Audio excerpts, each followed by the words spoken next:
So, dear student, today we will learn about the magnification.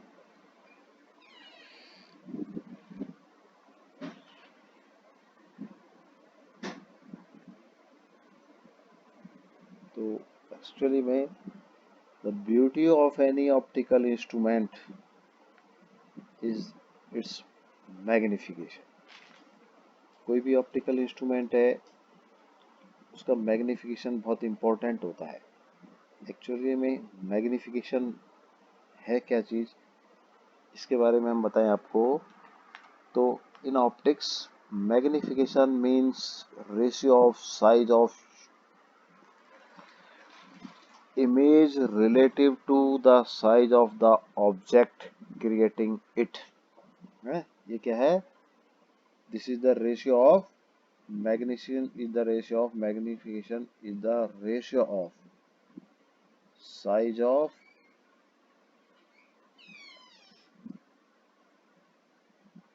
image upon size of object. तो क्वांटिटिवली हम magnification को इस फॉर्मूले से बता सकते हैं और क्वालिटेटिवली इसको कह सकते हैं this is the quality of any optical instrument to improve the size. आजकल हम एक वर्ड पढ़ते हैं जूम. तो कैमरे का जो zoom zoom means magnification. Zoom आजकल कैमरेज में आता है ना, मोबाइल के कैमरे वगैरह में 10 क्रॉस 100 क्रॉस. तो ये जूम पावर है, मैग्निफिकेशन पावर है 100 टाइम्स 10 टाइम्स. तो खैर ये मैग्निफिकेशन इज द साइज का रेशियो है, वो है. तो मैग्निफिकेशन अब हम यहाँ पर ऑप्टिक्स में जो आपको पढ़ाने जा रहे हैं वो 3 तरह का मैग्निफिकेशन है. एक है लीनियर मैग्निफिकेशन, पहला है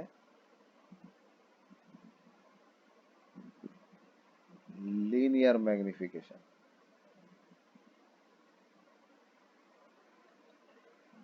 तो लीनियर मैग्निफिकेशन और दूसरा है एंगुलर मैग्निफिकेशन.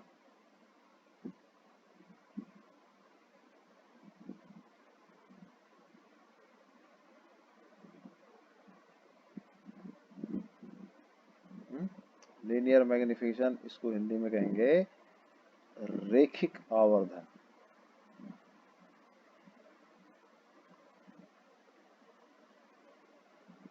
और ये कोणीय आवर्धन.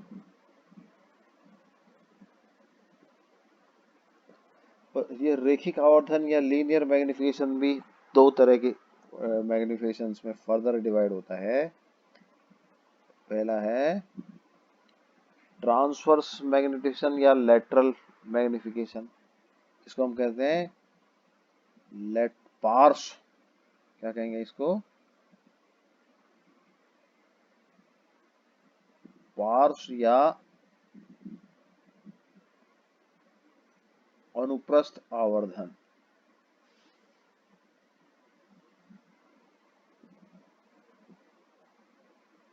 ट्रांसवर्स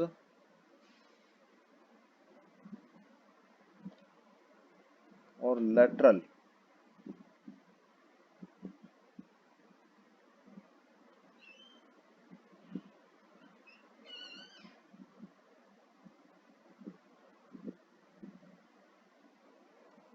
और इसमें दूसरा आएगा लॉन्गिट्यूडनल या अनुदैर्ध्य आवर्धन.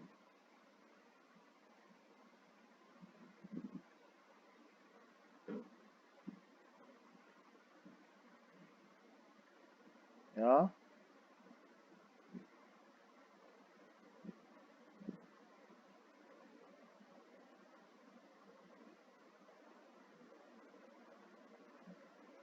तो अब हम 3 तरह के मैग्निफिकेशन में हम बता रहे हैं आपको. पहला पार्श्व आवर्धन, दूसरा अनुदैर्ध्य आवर्धन और तीसरा कोणीय आवर्धन. तो फर्स्ट पार्श्व या पार्श्व या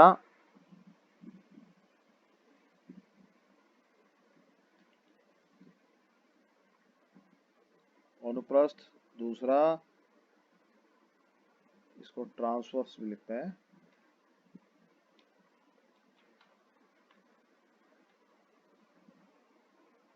दूसरा अनुदैर्ध्य,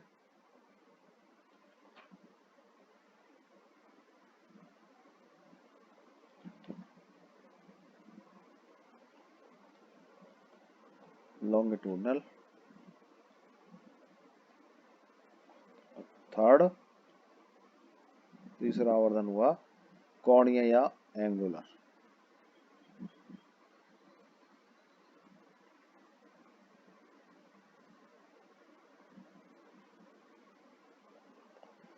खैर अब हम तीनों के बारे में बताएंगे आपको एक एक करके।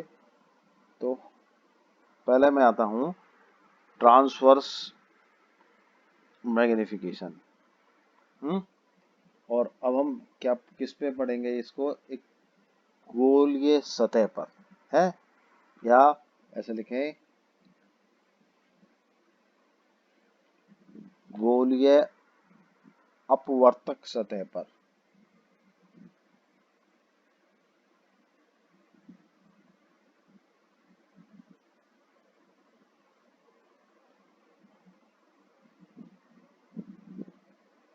गोलीय अपवर्तक मतलब स्फेरिकल रिफ्रैक्टिव, है ना। तो स्फेरिकल रिफ्रैक्टिंग सरफेस।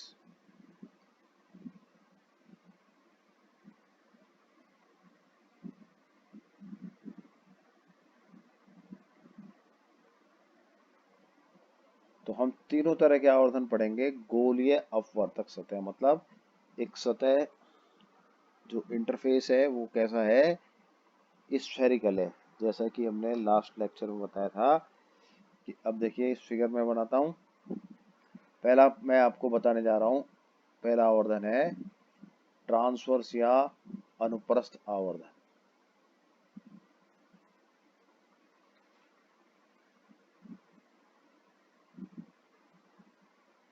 या ट्रांसवर्स मैग्निफिकेशन।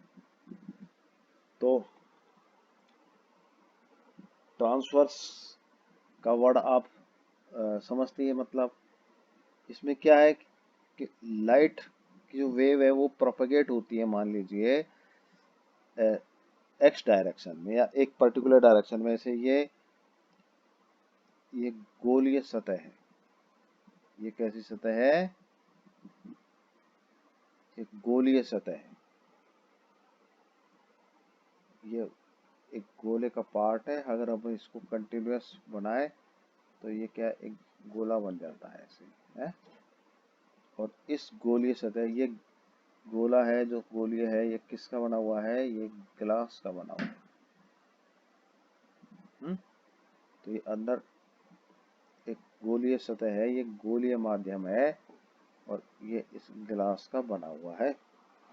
और इधर से जो लाइट आ रही है वो एक सोर्स यहाँ पर रखा हुआ है और ये एयर में रखा हुआ है। तो इधर मीडियम कौन सा है, एयर।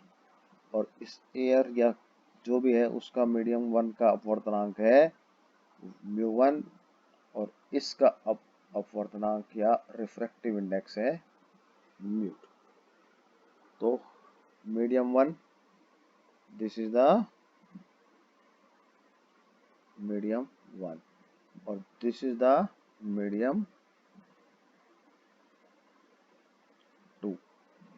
अब लाइट की जो एनर्जी है या वेव है वो इस एक्स डायरेक्शन में इस तरफ आ रही है इससे।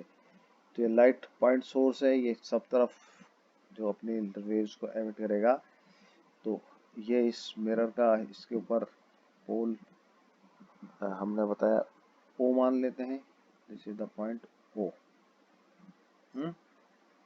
और ये मिरर, ये जो मिरर नहीं, इस स्फीयर जो है इसका, ग्लास का या कांच का है, इसकी रेडियस मान लेते हैं कितनी है, ये आर। तो ये सेंटर है इसका, तो यहाँ से यहाँ तक की दूरी हुई कैपिटल आर। तो अब हम मानते हैं यहाँ से एक पॉइंट सोर्स है, इससे लाइट की रेज एमिट होती हैं। तो एक रेज है जो ये पॉइंट सोर्स ने होकर, हम देखिए ये मानते हैं ये ये एक सोर्स या इमेज है, ऑब्जेक्ट है। ये ऑब्जेक्ट क्या है, पी और क्यू।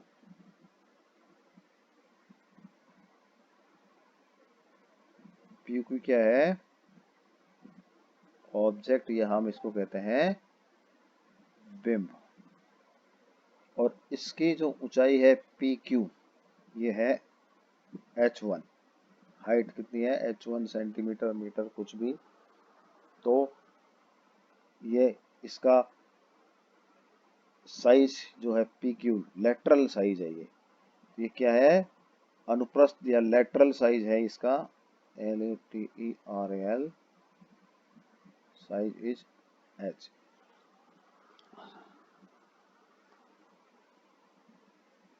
अब इस पी क्यू के इस पॉइंट से मान लीजिए एक रे क्यू के इस पॉइंट से इधर चल रही है, जो इस एक्सिस के पैरेलल है ये।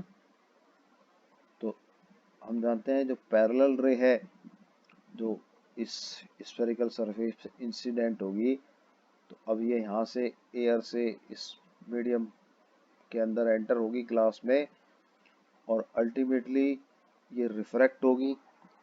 और रिफ्रैक्ट होने के बाद ये जो रे है, पैरेलल रे, फोकल पॉइंट से निकलेगी। कहाँ से निकलेगी, ये मान लेते हैं ये फोकल पॉइंट से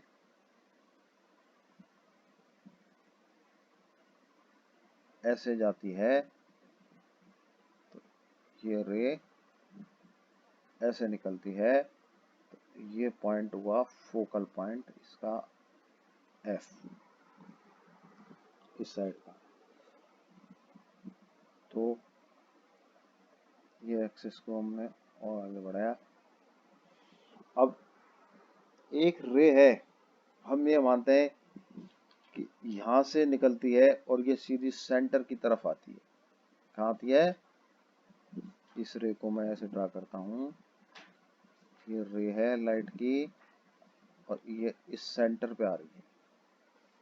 तो हम ये मानते हैं कि सेंटर से और स्फीयर के जो सरकमफ्रेंस या परिधि पर, जैसे मैं ऐसे बताता हूँ, ये मान लीजिए एक स्फीयर है और ये इसका सेंटर है, और कोई भी लाइन इसकी सरकमफ्रेंस से, इसकी जो सरकमफ्रेंस या परिधि और ये सेंटर, तो ये इसके ऊपर परपेंडिकुलर है, ये नॉर्मल डायरेक्शन है। ये कौन सी डायरेक्शन है, तो ये नॉर्मल डायरेक्शन से जो वेव आएगी, तो हम कहते हैं वो उसी डायरेक्शन में जाएगी नॉर्मल। जैसे कांच की प्लेट पे भी कोई नॉर्मल रे आती है, तो वो रिफ्रैक्शन के बाद वो सीधी अविलंब की दिशा में ही जाती है। तो यहाँ भी यही चीज है, जो इस दिशा में आएगी इसी तरह आएगी। तो यहाँ बिल्कुल यही चीज है कि ये नॉर्मल डायरेक्शन में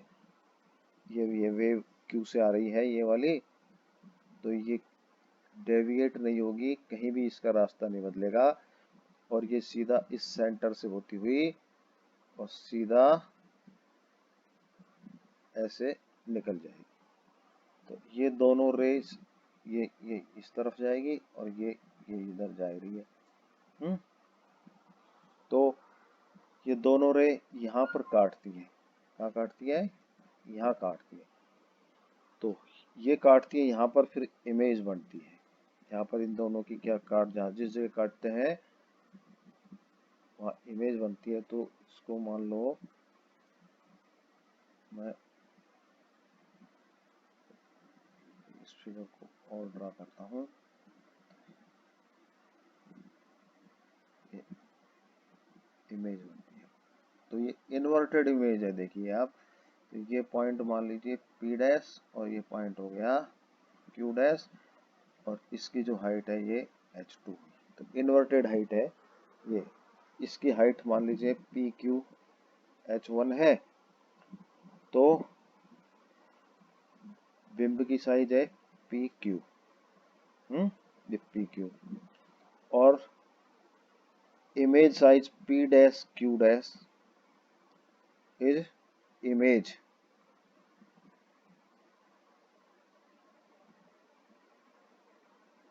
या प्रतिबिंब का साइज।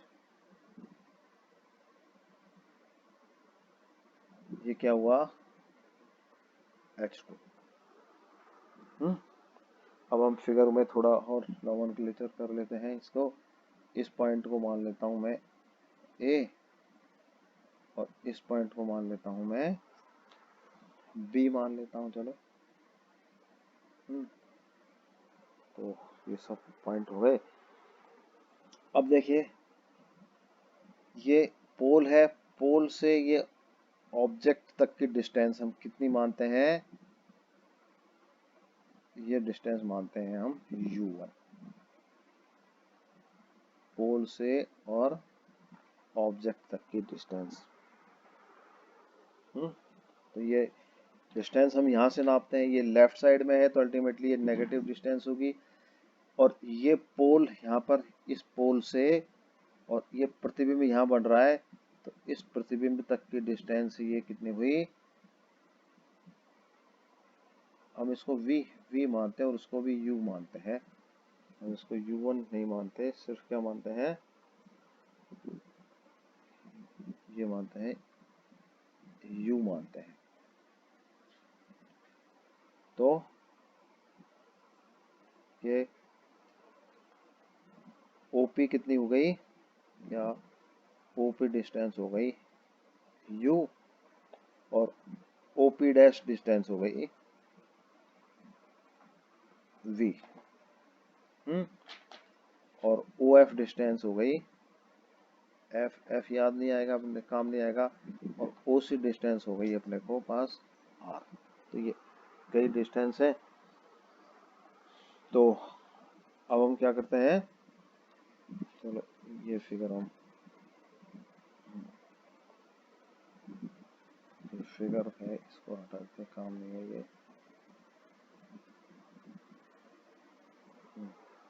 तो अब हम इस फिगर है, इस फिगर की सहायता से हम क्या करते हैं, दो ट्राइंगल लेते हैं। देखिए हमारे पास H1 और H2 क्या है, यहाँ देखिए H1 H2 ये लेटरल साइज है, H1 और H2 लेटरल या अनुप्रस्थ साइज है इमेज के। अनुप्रस्थ से क्या मतलब समझे, देखिए प्रकाश की जो लाइट है वो इस डायरेक्शन में जा रही है, एक्स डायरेक्शन में मान लेते हैं। कौन सी डायरेक्शन है, ये एक्स डायरेक्शन है, और ये इमेज किस तरफ रखी है, देखिए इसके परपेंडिकुलर डायरेक्शन में रखी है, वाई या जेड, वाई डाय मान लेते हैं। तो इमेज किस तरफ रखी है, इमेज या ऑब्जेक्ट किधर हो रहे हैं, ये प्लस वाई डायरेक्शन, ये माइनस वाई डायरेक्शन में, तो ये हम कहें ट्रांसवर्स डायरेक्शन में। तो इसलिए हम इसको कहेंगे अनुप्रस्थ साइज या ट्रांसवर्स साइज।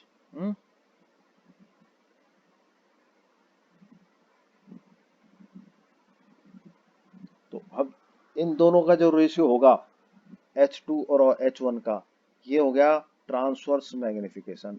M बराबर क्या कहेंगे इसको, अनुप्रस्थ या पार्श्व आवर्धन या परावर्तन, ओ मैग्निफिकेशन। तो ये क्या हो जाएगा, H2 अपॉन H1। तो हमारा मेन एम क्या है, H2 अपॉन H1 की वैल्यू निकालना, और इसके हम लिए हम क्या करेंगे, यूज करेंगे ट्राइंगल PQC और P dash Q dash C को, है क्या करेंगे, यूजिंग ट्राइंगल PQC और P dash Q dash C। हमें तीन ट्राइंगलों का, दो ट्राइंगलों का यूज लेंगे। तो देखिए आप, ये ट्राइंगल में ये 90 डिग्री एंगल, ये 90 डिग्री एंगल और ये एंगल इसके बराबर।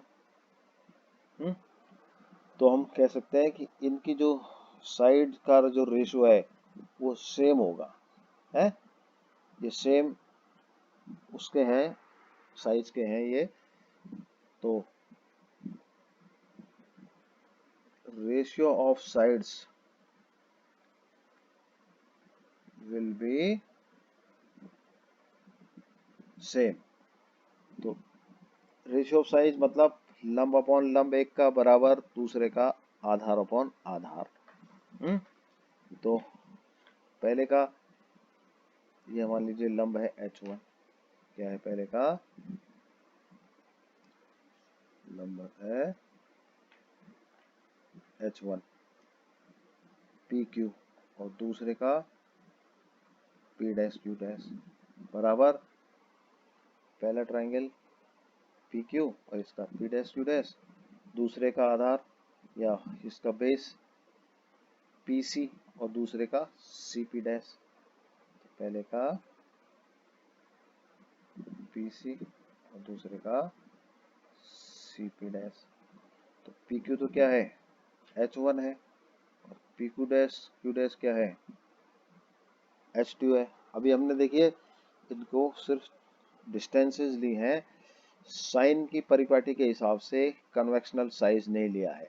हम क्या करते हैं साइजों को, जैसे ये ओरिजिन है, तो ये ओरिजिन हम इसके इधर मानते हैं, इधर मानते हैं O पॉइंट पर, ये वाला। तो परिपाटी के लिए ये O पॉइंट पे ओरिजिन हो गया, तो इस तरफ की सारी डिस्टेंस पॉजिटिव डिस्टेंस होंगी और इससे इधर की सारी डिस्टेंस नेगेटिव होंगी एक्स डायरेक्शन में, और ऐसे ही इससे इधर की तरफ की सारी डिस्टेंस पॉजिटिव होंगी और इस तरफ की सारी डिस्टेंस नेगेटिव होंगी।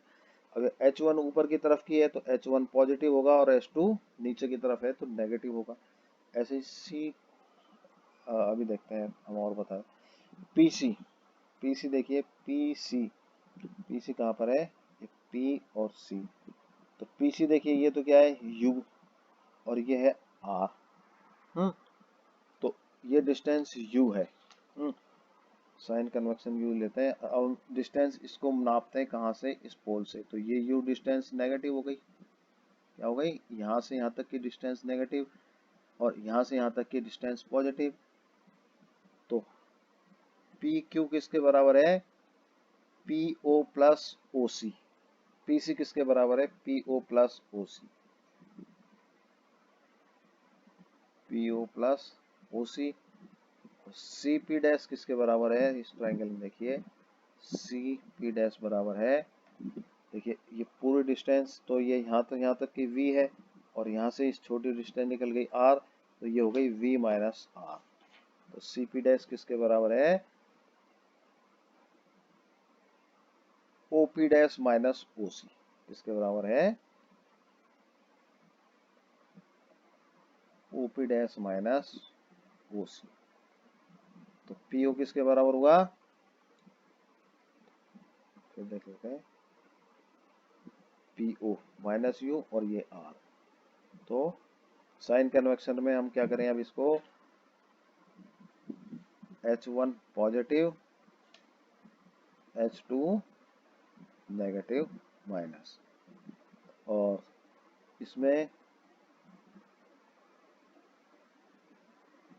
बराबर PO को माइनस U और ये प्लस R, क्योंकि U इस इधर से माइनस की तरफ नाप रहे हैं और OP डैश O से P डैश लेफ्ट साइड में, राइट साइड में, तो ये हो गया V और ये माइनस R। तो हम इसको ऐसा लिख सकते हैं बराबर, यहाँ भी माइनस हटा देंगे इसको, तो इसको हम ऐसा लिख देते हैं R minus U upon R minus V negative. तो हम इसको लिखेंगे H1 अपॉन H2 बराबर R minus U upon R minus V. तो ये हमने फिगर से निकाल लिया। किससे निकाला? फिगर से कैलकुलेट किया ये आवर्धन या इसका ट्रांसवर्स मैग्निफिकेशन। अब हम क्या करते हैं, V और U की जो वैल्यू है वो तो वेरिएबल है। अब हम यू वी आर का एक रिलेशन हमने पढ़ा, आपको लास्ट लेक्चर में बताया था कि स्फेरिकल सरफेस पे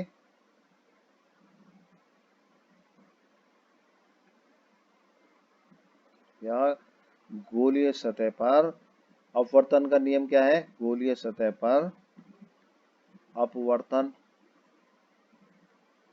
नियम का सूत्र होता क्या? हमने बताया था U2 upon V minus μ1 upon U equal to μ2 minus μ1 upon R। तो ये क्या है? अपवर्तन का नियम है, गोलीय सतह पर अपवर्तन का नियम है। तो अब हम क्या करते हैं, ये इसको थोड़ा सा सिंप्लीफाई कर लेते हैं। ऐसा करते हैं μ2 upon V μ1 upon U μ2 upon R μ1 upon R। तो μ2 upon V minus μ2 upon R बराबर μ1 upon U minus μ1 upon R। तो इसमें क्या करें, μ2 कॉमन ले लें, 1 upon V minus 1 upon R, μ1 common ले लें, 1 upon U minus 1 upon R। तो ये क्या हो गया, μ2 RV upon R minus V upon RV। μ1 common ले लिया, ये तो है ही, और ये R minus U upon RU। तो ये R से तो ये R कैंसिल हो जाएगा, और हम इसको और सिंप्लीफाई करें, μ2 अपॉन μ1 बराबर R minus U upon R minus V। हम क्या करते हैं, इक्वेशन को नंबर लिख देते हैं, इसका 1 नंबर इक्वेशन देते हैं और इसको 2 नंबर इक्वेशन देते हैं। तो 1 और 2 से देखिए, R minus U upon R minus V और ये R minus U upon R minus V, दोनों के RHS सेम है। तो ये किसके बराबर है? H1 अपॉन H2 के। एक प्लस μ2, यहाँ पर ये और है, देखिए R minus you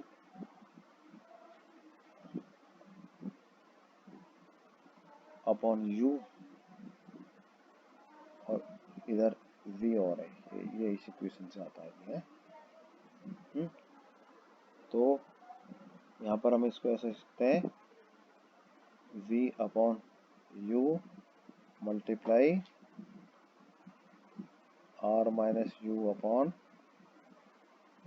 R minus view, और ये किसके बराबर है? इक्वेशन 1 से H1 अपॉन H2 के बराबर, V upon you H1 upon H2 के बराबर μ2 अपॉन μ1, या H2 अपॉन H1 के बराबर। ये किसके बराबर है? H1 अपॉन H2 के बराबर। तो इससे हम क्या लिख सकते हैं, H2 अपॉन H1 बराबर, इसको क्रॉस मल्टीप्लिकेशन कर लें, V अपॉन यू और μ1 अपॉन म्यू टू। तो ये हो गया m बराबर v upon u mu one upon mu two. तो this is the formula for transverse magnification. किसके लिए फॉर्मूला है ये? ट्रांसवर्स मैग्निफिकेशन या अनुप्रस्थ आवर्धन के कारण है ये m। तो अनुप्रस्थ आवर्धन m बराबर ये फॉर्मूला है अनुप्रस्थ आवर्धन। ठीक है, तो आज हम इतना ही कर लेते हैं। कल हम अनुदैर्ध्य आवर्धन और कोणीय आवर्धन के बारे में भी आपको